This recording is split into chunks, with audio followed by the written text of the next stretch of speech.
देवताओं ने विचार किया हनुमान जी में बल कितना है, पहले इसका पता लगा लो।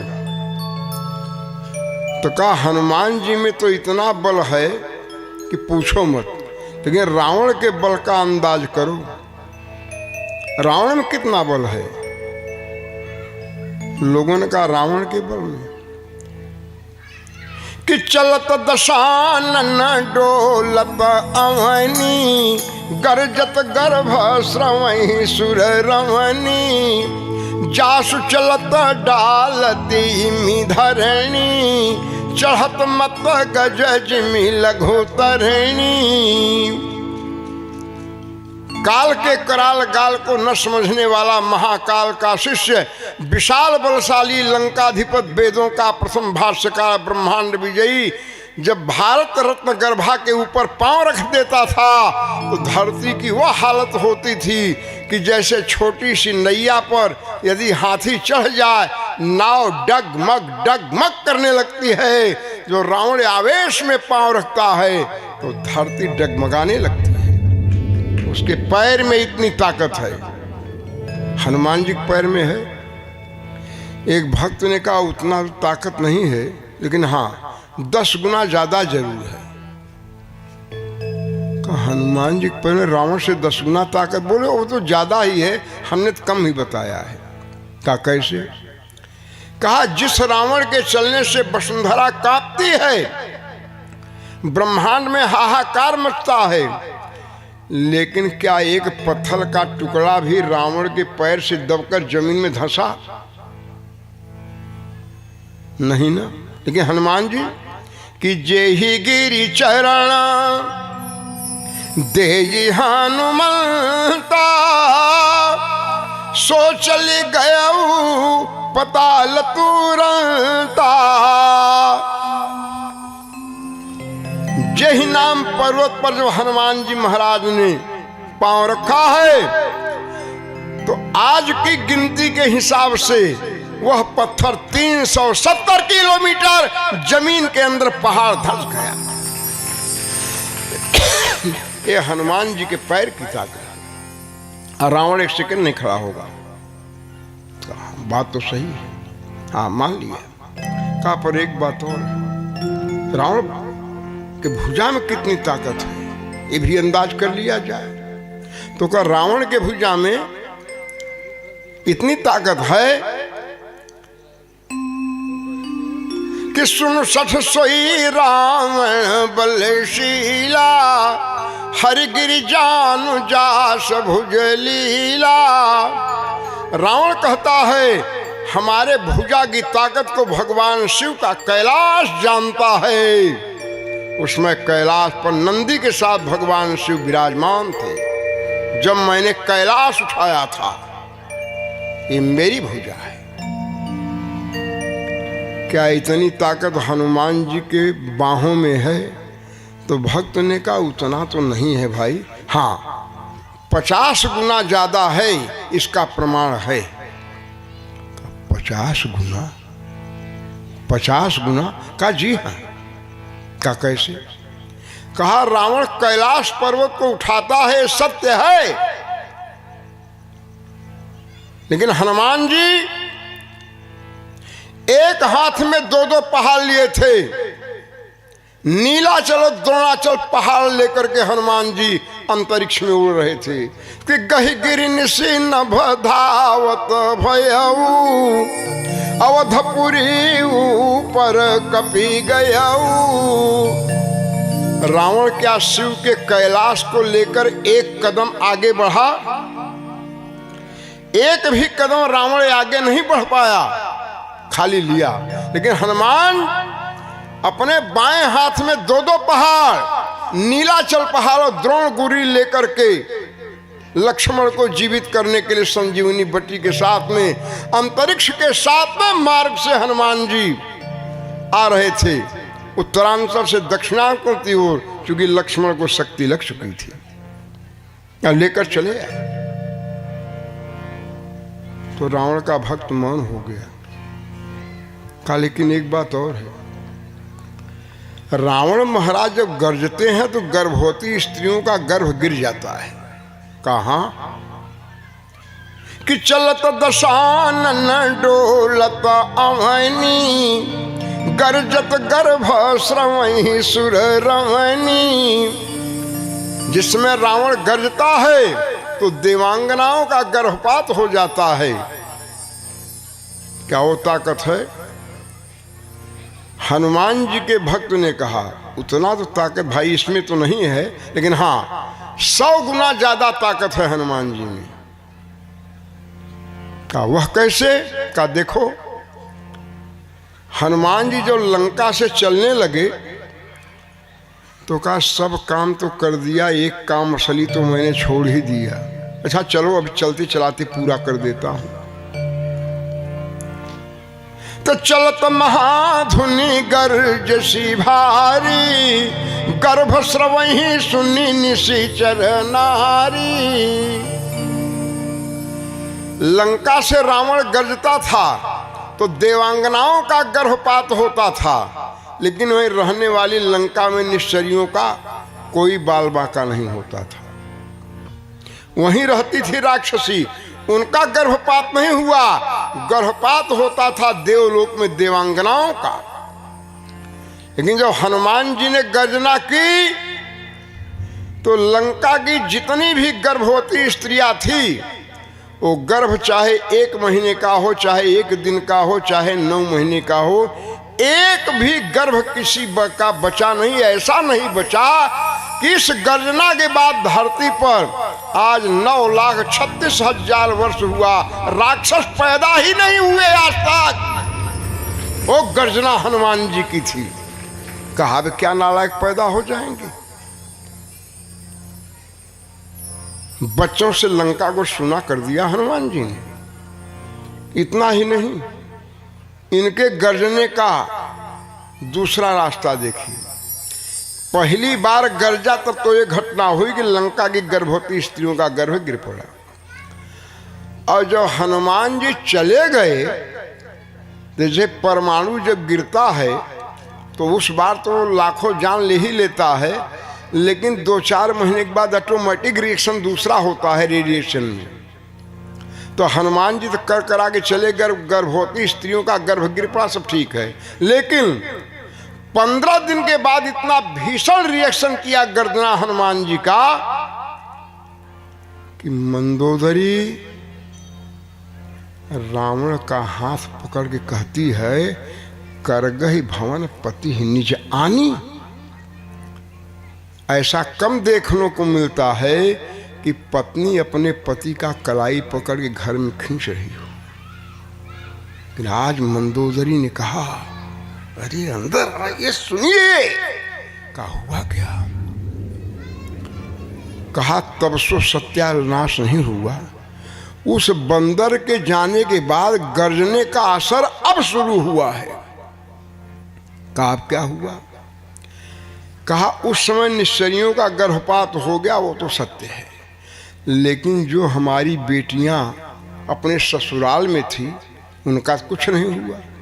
वो लोग आई कि हम देखें हमारे पिताजी का मकान, भैया जी का मकान सुरक्षित है कि नहीं। पर हमारी बहुएं जो गर्भवती गई थी अपने मायके में, वो आई कि ससुर जी का मकान बचा कि नहीं। वो बहू बेटियां गर्भवती थी। वो जब लंका में आई तो खाली बंदर का नाम लिया गया। तो समझत जासु दूत कै करनी, श्रवहि गर्भ रजनी चर घरनी। ये 15 दिन के बाद दुर्घटना हो रही है कि जब लोगों ने हनुमान जी की कथा सुनी तो जितनी बहु बेटियां गर्भवती बाहर से थी और आई लंका में, उनका गर्भपात तब हो गया। ये हुआ कि अब निश्चर वंश समाप्त हो गया। शायद भगवान राम ऋणी भी हनुमान जी के हैं, इसीलिए क्योंकि राम जी ने प्रतिज्ञा किया था, चैलेंज किया था दंडकारण्य महाराष्ट्र में, क्या कि निश्चर ही न करऊं मही, भुज उठाई प्रण कीन, सकल मुनिन के आश्रम जाय जाय सुख दीन। धरती पर निश्चरों का मैं निर्वंश कर दूंगा, कोई राक्षस नहीं करेगा। क्या राम कर पाए या कर पाते? ध्यान रखिए, भगवान राम मर्यादा पुरुषोत्तम है सज्जनों। सारा काम भगवान राम कर देंगे, लेकिन गर्भवती स्त्री के पेट पर राम का बाण नहीं चल सकता। राम गर्भवती स्त्री पर बाण नहीं चला सकते, और यदि चला नहीं सकते तो यह जो प्रतिज्ञा कर लिया था कि निश्चरहीन करूं मैं, ये पूरा कैसे हुआ? प्रतिज्ञा किया भगवान श्री राम ने और उसको पूरा किया श्री हनुमान ने। ये हनुमान जी ने पूरा किया। इसलिए भगवान कहते हैं तेहते तात ऋण मैं नहीं, मैं तुम्हारा कर्जदार हूं हनुमान, ये ऋण मैं उतार नहीं पाया। रामा अवतार में तो एक हनुमान जी के ही ऋणी हुए, लेकिन द्वापर में गोपना ऋणो भुवि ही, एक तो गोपियों के ऋणी हुए और एक द्रौपदी के ऋणी हुए। जब भरे समाज में महारानी द्रौपदी का वस्त्राकर्षण होने लगा, द्रौपदी अपने इज्जत की भीख मांगने लगी कि पितामह आप बैठे हो, आप तो हमारी सास की सास की सास के ससुर हो, आप हमारे खानदान के बुजुर्ग हो। बुजुर्ग बैठा हो और बहू के कपड़े उतर जाएं, ब्रह्मचारी हैं। पितामह आप तो कुछ बोलो। लेकिन पितामह kept to the silence, मौन रह गए, कुछ बोले नहीं। तो आचार्य की ओर देखकर कहा, गुरुदेव कम से कम आप तो धर्म की बात बोलिए, आपको तो पूर्ण अधिकार है। 100 भाई कौरव 5 भाई पांडव, ये दोनों आपके शिष्य हैं। गुरुदेव आप तो सत्य बोलिए। लेकिन गुरुदेव भी मौन हो गए।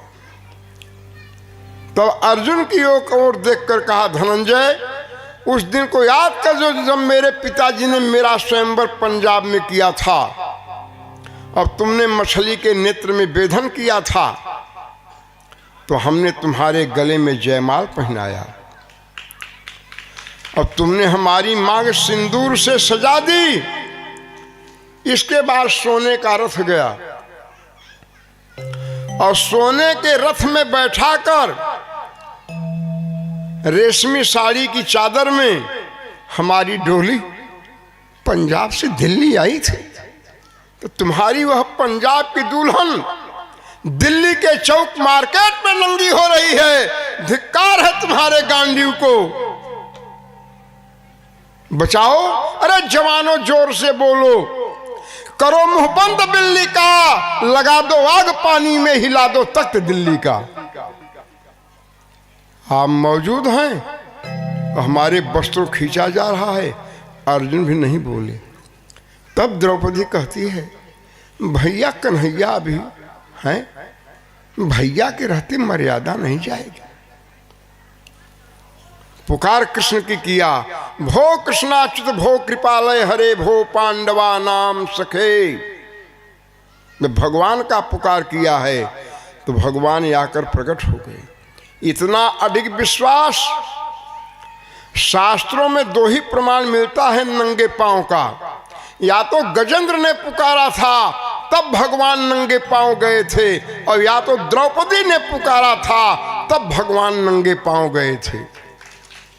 बाकी कभी नंगे पांव भगवान गए नहीं।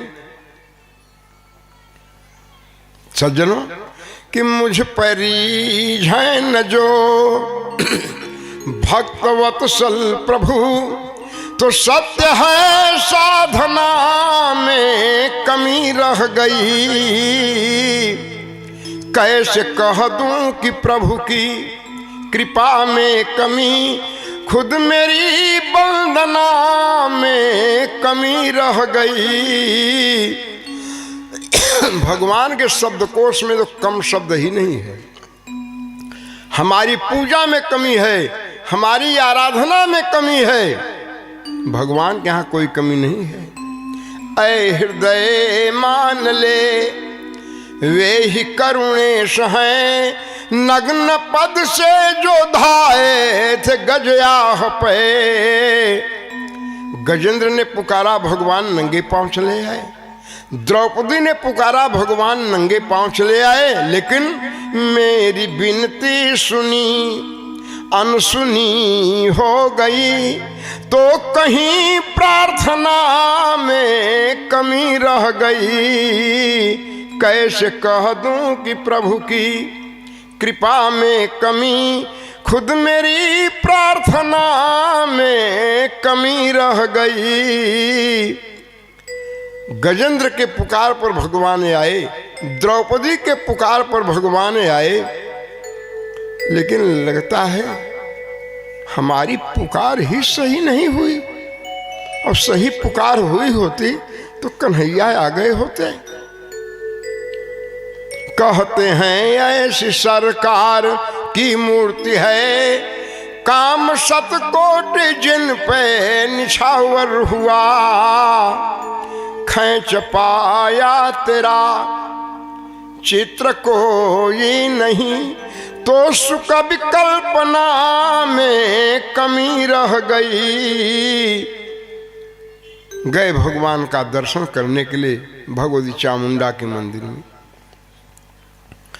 दर्शन करके आ गए, व्यक्ति ने पूछ दिया, भगवती का दर्शन हो गया? हाँ जी, बहुत बढ़िया दर्शन हो गया, नारियल 3-4 फोड़े का, बहुत अच्छा।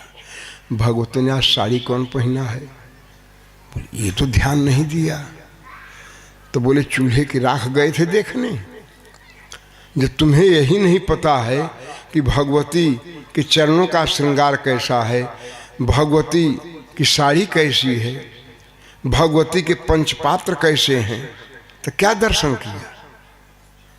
है विनय तर्क ये तुमसे माया पते, तुम्हारी महिमा बड़ी है प्रबल विश्व में। चाहा ज्यों ज्यों सुलझना उलझता गया, चाहा ज्यों ज्यों सुलझना उलझता गया, तो जीव आराधना में कमी रह गई।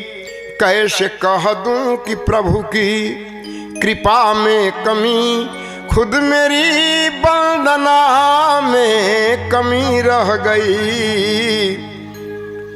भगवान तो खंभे के अंदर से तैयार है निकलने के लिए, नरसिंह खड़ा है, लेकिन कोई प्रहलाद तो बने।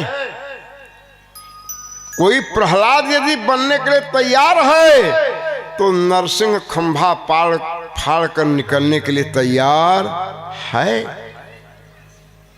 सज्जनों, तो द्रौपदी के ऋणी हुई, और गोपियों ने गोपी गीत में जब भगवान से कहा, गजब कर दिया है, यदि कन्हैया हमें कष्ट देने में आपको सुख मिलता है तो आजीवन हम कष्ट भोगने के लिए तैयार हैं। हमें कष्ट देते रहो, लेकिन तुम सुख से रहो। हम तुम्हारे सुख में बाधक नहीं बनना चाहती। हमें दुख देने में यदि आपको सुख मिलता है तो बस यही हमारे जीवन की सफलता है। यह करने के लिए कोई तैयार नहीं। तब गोपियों के ऋणी हुए, लेकिन रामावतार में भगवान राम केवल एक हनुमान जी के ऋणी हुए और दूसरे के ऋणी नहीं हुए। अतः सज्जन, आज भी आप देखें तो पूरे भारतवर्ष में गिनती कर लीजिए, जितना मंदिर हनुमान जी का मिलेगा उसका आधा भी राम जी का मंदिर नहीं मिलेगा। कहीं भी चले जाइए हनुमान जी का मंदिर मिल जाएगा, राम जी का मंदिर कहीं कहीं मिलेगा। आज यदि भगवान इलेक्शन लड़ जाए तो हनुमान जी से, तो भगवान को हारना ही पड़ेगा, विजयी तो हनुमान जी हैं। आज भी प्रतिवर्ष जब प्रयागराज में 10, 12, 14 चह बनते हैं, हर साल बनता है वो, तो कभी कभी विरोध हुआ तो ऐसा डीएम रखा जाता है जो ब्राह्मण हो, वही पूजा करता है। जिला कलेक्टर पूजा करता है। शुरू एक बार एक व्यक्ति कहा हम सब कर देंगे लेकिन हम पूजा नहीं करेंगे। पुल बना, टूट गया। फिर दोबारा बना, फिर टूट गया। फिर तिबारा बना का पूजा को बोले पूजा नहीं कर, फिर टूट गया। तब तत्काल उसका ट्रांसफर हुआ पिछले साल, तत्काल ट्रांसफर किया गया। एक ब्राह्मण डीएम बुलाया गया, उसने पूजा गणेश जी का किया, पुल चालू हो गया। ये प्रत्यक्ष है इलाहाबाद में। आज भी किसी विवाह में, शादी में, व्रत में, कथा में सबसे पहले भगवान गणेश की वंदना और गणेश की पूजा सर्वप्रथम होती है। सज्जनों, पार्वती जी ने शिव जी से कहा कथा शिव पुराण की है। छिप कर कहा अब तो मेरा विवाह आपसे तय हो ही गया है, मैं आपसे अलग नहीं हूं महादेव, अब आप मुझसे अलग नहीं, हम तो दोनों एक हैं। पर तो लोक रीति में पिताजी आपको वर के रूप में पसंद किए हैं। कहाँ देवी, बात तो सही है, हम तुम कहाँ अलग हैं।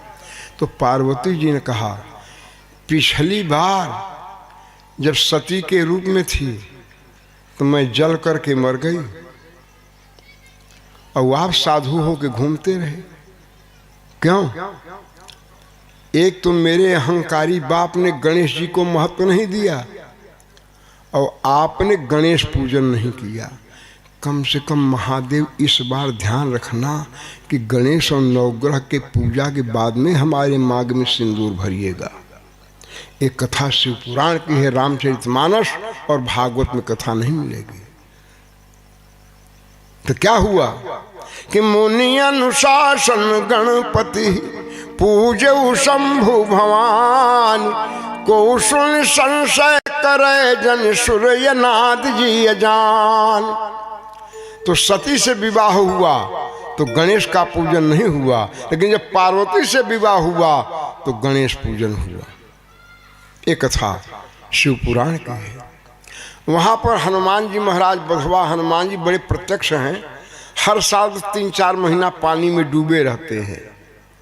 पानी कम होता है, सरकार व्यवस्था बनाती है हनुमान जी की। तो सन 1955-56 की बात है। आज जिसकी उम्र लगभग 100 वर्ष की होगी, जीवित होगा, उस समय उसकी उम्र 18-20 रही होगी। 80 साल तक के लोग तो बता ही नहीं सकते, वो बहुत होगा तो साल 6 महीना के रहे होंगे। जो 100 वर्ष के बुजुर्ग होंगे उनको मालूम है जब नागांव से प्रशासन की लड़ाई हो गई, प्रशासन ने कहा पंडित नेहरू का आगमन हो रहा, देश के प्राइम मिनिस्टर हैं। तो नागांव ने कहा हमारे मिनिस्टर तो भगवान राम हैं, हम किसी का परमिशन नहीं लेते। भिड़ गए नागांव प्रशासन, छोड़ दिया हाथी नागांव ने। फिर क्या दुर्घटना हुई पूछो मत, इतिहास बन गया। उसके बाद ही कानून बन गया लोकसभा में, अब कोई प्राइम मिनिस्टर कुंभ स्नान में नहीं जाएगा। उसके बाद एक कानून बना। तो उसी में एक नादेड़ का सेठ भी गया था, नई नवेली पत्नी लेकर, वो पिकनिक मनाने गए। पत्नी गायब, सेठ कहाँ, सेठानी कहाँ। तो सेठ लोग तो मनौती ही मानते हैं ज़्यादा। वो पेड़ा लेकर 5 रुपये चढ़ाकर कहा दोहाई रघुनाथ जी कि अब तो रघुनाथ दया कर दो, घरनी को लगे न बिना घरनी को। बिना पत्नी के घर अच्छा नहीं लग रहा है प्रभु, हमारी पत्नी मिल जाए। तो हनुमान जी के मंदिर के पुजारी की निगाह पड़ गई। कहा 5 रुपया रखा है। 5 रुपये का मतलब 1 कुंटल 20 किलो गेहूं, आज की भाषा में, उस जमाने में। कहा है 5 रुपया, हाय 5 रुपया। तो कहा पूजा यदि वहां न करके हनुमान जी का करे क्या बुरा है। तो पुजारी ने कहा ऐसा है सेठ जी, इनसे ज्यादा गया गुजरा संसार में कोई देवता, इनकी पूजा मत करो, कभी मनोकामना नहीं पूरी होगी। तो एक काम करो कि तू था लौटा यहाँ रख दे, जो कृपा कर दई हैं ललाय अंजनी को। हनुमान जी जरूर कामना पूरी करेंगे। कपिराज से प्रेम विनीत करो, फिर से मुख देख सको पत्नी को। दोबारा पत्नी का मुख देखना है कि नहीं? अरे बोले महाराज जी इसलिए पूजा करा। का थाल उठा कर यहाँ रखो। बोले हनुमान जी तो उन राम जी के नौकर हैं ना। अरे का दत्त बेवकूफ कहीं का, असली मालिक हनुमान जी हैं और उनसे गया गुजरा कोई देवता। का देखिए महाराज जी हमारी पत्नी आगे पीछे, पर भगवान की निंदा मत कीजिए आप। अरे का निंदा के पात्र है ही है कि हम तो शास्त्रीय निंदा उनका कर रहा है। का अच्छा ये बताओ तुमको राम के ऊपर विश्वास है कि पत्नी मिलेगी? है विश्वास? का हाँ। तो का तुमको यदि विश्वास है तो ये बताओ कि ये तेरी सेठानी मिलई है कबे, जो पता न लगा सके अपनी को। जो अपनी धर्म पत्नी सीता का पता नहीं लगा पाया, वो तुम्हारी सेठानी का पता लगाएगा।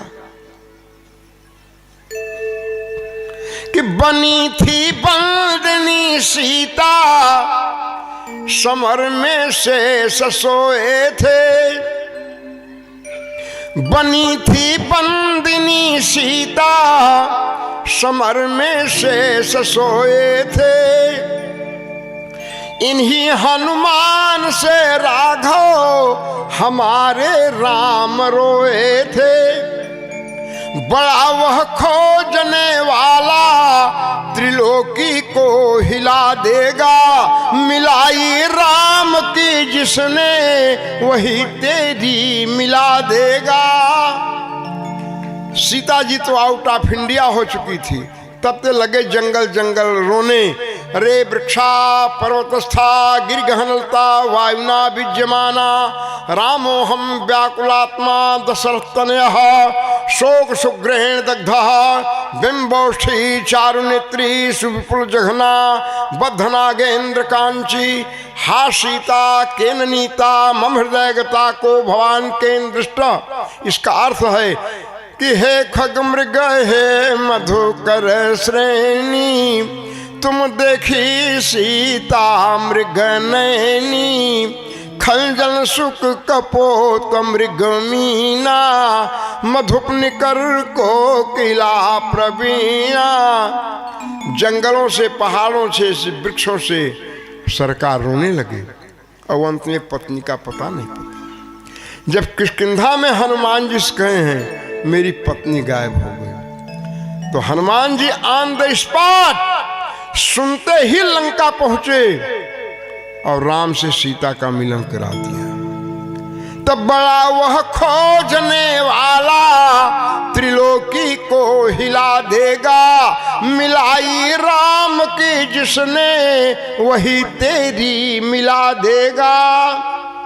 का पुजारी जी आपने सही कहा, राम जी एकदम बेकार के देवता हैं, ये हनुमान जी ठीक है। चढ़ा बोले 5 रुपये और चढ़ाइए इस पर। चढ़ा दिया। कहा पुजारी जी अब क्या करें? कहा कुछ मत करो, बस यहीं बैठ करके हनुमान चालीसा का पाठ करो और श्रद्धा पूर्वक लगा पढ़ने जय हनुमान ज्ञान गुण सागर। भगवान की कृपा देखो, पहला पाठ शुरू हुआ और दूसरा पाठ शुरू होते हुए धक्का खाती हुई रोती गाती उसकी पत्नी भी वहीं आकर रो रही है। दोनों एक ही जगह बैठे, वो भी रो रही है, ये भी रो रहे हैं। तो थोड़ी देर बाद देखा ये औरत कहाँ से? देखा है तो मेरी पत्नी है।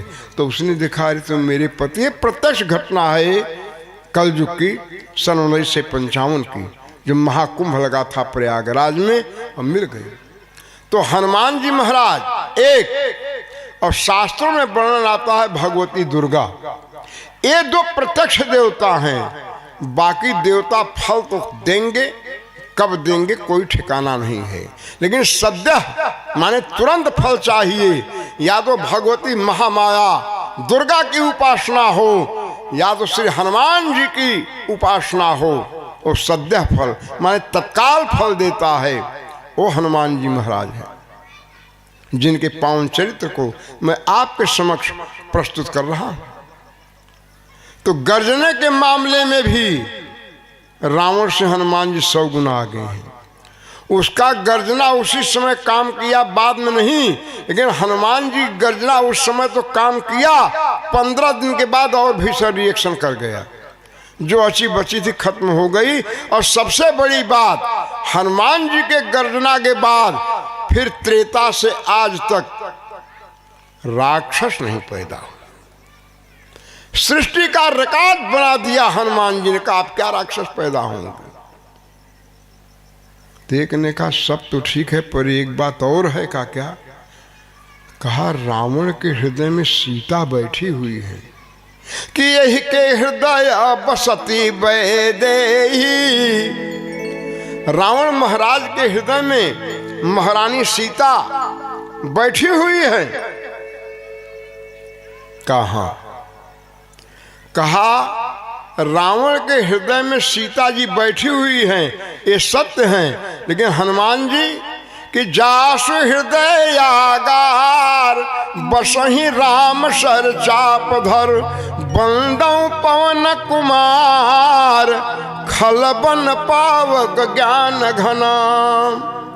रावण के हृदय में यदि सीता जी बैठी हैं तो ध्यान रखिए, हनुमान जी के हृदय में भगवान श्री राम का निवास है। अब एक बात और आपको बताएं, रावण के हृदय में जो सीता है वो नकली सीता है, और हनुमान जी के हृदय में असली श्री राम है। तो असली असली होता है, नकली नकली होता है। किसी के हृदय में भगवान बैठे आज तक? बताइए। हनुमान जी आए कि सरकार चरण में सहाय शरण दे दो, भगवान ने कहा कोई जगह नहीं है। तो बोले चरण में बैठा लो। कहा ना ना, नख निर्गिता मुनि बंदिता त्रैलोक के पावन सुर शरीर। हमारे चरणों में कब्जा तो भगवती गंगा का है। तो बोले भुजाओं में स्थान दे दो। बोले धनुष ने घेर रखा है। तो कहा हृदय में स्थान दे दो। कहा वो तो सीता के लिए सुरक्षित है। तो बोले तब क्या करें, हम जाएं? बोले हाँ आप जाओ, क्या करें? हनुमान जी बोले जाएं? कहाँ? बोले जाऊं। बोले हाँ जाओ जाओ जा। हनुमान जी चल दिए। जब थोड़ी दूर गए भगवान ने कहा हनुमान सुनो। बोले सरकार अब क्यों रोक रहे हो? कहा सुनो तो सही। कहा क्या? कहा हमारा हृदय तो भरा हुआ है, खाली नहीं है, लेकिन तेरा हृदय तो खाली है। तू अपने हृदय में हमें क्यों नहीं बैठा लेता? तो कहा सरकार आ जाइए। तब जासु हृदय आगार बसहि राम सर चाप धर। भगवान राम बैठ गए। यदि भगवान के पास ये धरती पर 3 मकान है, लेकिन तीनों 3 क्वालिटी का है। एक मकान भाड़े का होता है, एक मकान मित्र का होता है, और एक मकान अपना निजी। ईमान से बोलिए ज्यादा आनंद कहाँ है? अपने मकान में। मित्र के मकान में रहोगे तो संकोच रहेगा। ऐसा न 2 दिन बाद कह दे रिश्तेदार आने वाले हैं, अब कह भी देता है लोग। और भाड़े का यदि मकान हो तो जब तक भाड़ा देते रहोगे ठीक है, भाड़ा बन के बोले निकलिए, लेकिन अपने घर से कोई निकालने वाला है नहीं, है कि नहीं है? तो जो भाड़े का मकान है वो देवर्ष नारद का हृदय है। यह दीजिए हमारा विवाह कराइए तो रहिए। और मित्र का मकान शंकर मानस राज मराला शिव जी का हृदय, ये मित्र का मकान है। लेकिन अपना मकान कौन सा है कि जासु हृदय आगार बसहि राम सर चाप धर। धनुष बाण धर करके वहां है। धनुष बाण लेकर के हनुमान जी के हृदय भगवान राम नहीं है। धनुष बाण भी एक तरफ कह दिया तुम भी विश्राम करो, हम भी आराम करें। तो हनुमान जी का हृदय जो है वो भगवान राम का आवास स्थान है। वहाँ न भाड़ा देना है, न मित्रता का कोई संकोच है, वो मकान अपना निजी है। तो जिसके हृदय में भगवान राम बैठे हुए हैं सज्जनों, फिर पूछना ही क्या है। तो रावण के हृदय में सीता तो है, ये सत्य है, लेकिन रावण के हृदय में नकली सीता है। लेकिन हनुमान जी के हृदय में जो श्री राम हैं वो असली श्री राम हैं, और वो असली श्री राम के हृदय में ही असली सीता भी वहीं बैठी हुई है। तो जात पवन सुत देवन देखा, जान चह बल बुद्धि विशेखा। बल और बुद्धि दोनों में हनुमान जी उत्तीर्ण हो गए। ये तो रही बल की बात। बुद्धि की बात भी एक दो बता के वाणी को विराम देंगे। रावण तो इतना बुद्धिमान था कि जब एक मुंह से मंत्र बोल रहा था, एक गर्दन काट दिया, तो गर्दन जल रहा है, तो दूसरे मंत्र से रावण मंत्र बोल रहा है, स्वाहा कर रहा है, और रावण का जब मस्तक जल रहा है तो दूसरे आंखों से पढ़ लिया कि विधि के लिखे अंक निज भाला। विधाता ने हमारी मौत मनुष्य के हाथ से लिखी। तो कहता है विधाता बेवकूफ है, विधाता मूर्ख है कि हमारी मृत्यु मनुष्य के हाथ से लिखी। बुद्धिमान तो था, इसमें कोई दो मत नहीं है, लेकिन उसने बुद्धि का दुरुपयोग किया, अपने बुजुर्गों का अपमान किया। ध्यान रखो, नौजवान रामा दल में भी हैं, नौजवान राक्षसों के दल में भी हैं। लंका की इमरजेंसी बैठक में रावण ने पूछा अपने नाना माल्यवंत से कि नाना जी, अब लगता है कि लंका नहीं बचेगी, अब आधा तिहा बचे हैं, सब खत्म हो जाएंगे। कहा बेटा घबराने कोई जरूरत, लंका तो 1 सेकंड में बच जाएगी। का क्या उपाय है? कब तुरंत इसी वक्त लंका बचाई जा सकती है कि परिहरि बैर देहु बै देही, सीता को वापस कर दो, राम चले जाएंगे। तो जैसे ही जामवंत ने कहा कि सीता को वापस कर दो, और माल्यवंत ने कहा सीता को दे दो, तो लंका के नौजवान क्या कहते हैं कि बूढ़ भयऊ न तो मरत्यूं तो ही, हम केवल तुम्हारी सफेदी और बुढ़ौती देख रहे, मुंह मार के तोड़ देते। इतना बुजुर्ग को कह दिया तो क्या मारना बाकी रह गया?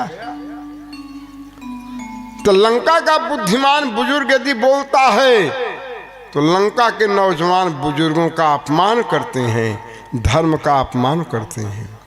लेकिन रामा दल के अंदर जो बुजुर्ग बोल गया वो कानून बन गया, कोई टीका टिप्पणी। पूरे रामचरितमानस को पढ़ो, जामवंत जी ने कह दिया, जामवंत जी का जवाब कोई रामायण में दिया नहीं। यहाँ तक कि भगवान राम ने भी जामवंत का जवाब नहीं दिया है। बोले जब इनको हमने मालिक मान लिया, जब जो कहेंगे वही ठीक। तो यही बुद्धि का सदुपयोग है। छोटों के प्रति दुलार हो और बड़ों के प्रति अदब हो और बड़ों का सम्मान हो। लेकिन रावण छोटों का तो आप जानते हो कि जो अपने सगे भाई का नहीं हुआ वो किसी और का होगा। लोग कभी कभी देशभक्ति में गीत गाते हैं, सुनता मैं भी हूँ। लोग ताली बजाते हैं, मैं ताली नहीं बजाता। फर्क इतने है कि कुछ भी हो, लेकिन विभीषण गद्दार था। जो दुर्गति विभीषण की हुई, आज उसी की यदि हो तो कोई बर्दाश्त करेगा? रावण ने लांछन लगाया कि तुमने शत्रु से मित्रता कर ली और वस्कह किन्हें चरण प्रहारा। तुम राम से गुप्त रूप से मिले हुए हो, कोई प्रमाण है कि राम से विभीषण मिला था? नहीं मिला था। और भरे समाज में उसकी छाती पर लात मारा है रावण ने। आज तुम्हारे सामने घटना हो, तुम क्या करोगे बताओ। तो राजनीति भले ही उसको गद्दार बता रही हो, लेकिन 4 वेद 6 शास्त्र 18 पुराण विभीषण को भक्तों का सिरमौर बता रहा है। भक्तों का सिरमौर कोई है तो भक्त विभीषण है, कि भगवान के चरणों में आने के लिए अपनी पत्नी को छोड़ दिया, पुत्री को छोड़ दिया, परिवार को छोड़ दिया और भगवान के शरण में आया। वो भी जब मारा गया तब आया। तो मुंह से कह देना अलग है, लेकिन करके दिखाना मुश्किल है। रावण भुज बल विश्व वश्य करी, राक्षस को न स्वतंत्र, मंडली कमनि रावण राज करे निज मंत्र। विश्व को अपने कब्जे में कर लिया, इतना बुद्धिमान था रावण। ऑल वर्ल्ड को कैप्चर किया, माने इतना बड़ा तगड़ा कानून कि देवताओं पर कब्जा था, मनुष्यों पर था। लेकिन रावण के आदेश का पालन लंका के मच्छर मक्खी तक करते थे। हिम्मत है कि मच्छर रावण के खिलाफ चले जाएं। हनुमान जी मच्छर ही बन करके जा रहे थे, अंडर कस्टडी में लंकनी ले लिया कि नहीं ले लिया। का ध्यान रखो, मैं लंकापति महाराज रावण की दासी हूं, ये हमारे लंका का कानून है। तो रावण का कानून पशु पक्षी पर भी चलता था, इतना बुद्धिमान था। लेकिन नहीं, उसने अपनी बुद्धि का दुरुपयोग किया, इसलिए मारा गया। और हनुमान जी ने क्या किया कि सुमेरी पवन सुत पावन नामू, अपने बस करी राखे राम। संसार को जो बनाने वाले नारायण हैं, नारायण को ही अपने वश में कर लिया। वो तो संसार को वश में किया, और हनुमान जी संसार में बनाने वाले को अपने वश में कर लिया और अपनी बुद्धि का सदुपयोग किया। इसलिए हनुमान जी महाराज बल में भी श्रेष्ठ हैं और बुद्धि में भी श्रेष्ठ हैं। अब बल और बुद्धि की मैं व्याख्या कर रहा हूं।